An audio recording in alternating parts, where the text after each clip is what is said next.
ఏపీలో ఖాళీగా ఉన్న రాజ్యసభ స్థానంపై భర్తీపై ఉత్కంఠ వీడింది. బీజేపీకి చెందిన పాక వెంకట సత్యనారాయణ పేరును ప్రకటించారు. ఆయన ప్రస్తుతం ఏపీ బీజేపీ క్రమశిక్షణ కమిటీ చైర్మన్ గా ఉన్నారు. ఆయన రేపు నామినేషన్ వేయబోతున్నారు. విజయసాయిరెడ్డి రాజీనామాతో రాజ్యసభలో ఒక స్థానం ఖాళీ అయింది. మరో 2 ఏళ్ల పదవీ కాలం ఉండడంతో ఉప ఎన్నికకు ఎన్నికల సంఘం నోటిఫికేషన్ ఇచ్చింది.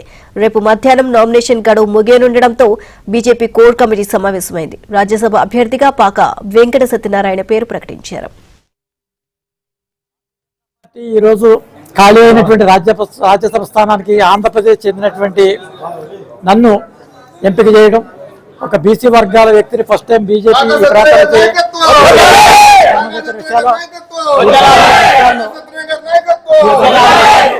దీనికి సంబంధించినటువంటి విషయాలు అన్ని కూడా ప్రస్తావన చేసి జాతీయ రాష్ట్ర నాయకత్వం నాకు ఎంపిక చేయడం అనేది ఏదైతే ఉన్నదో దాన్ని స్వాగతిస్తూ ఉన్నాం.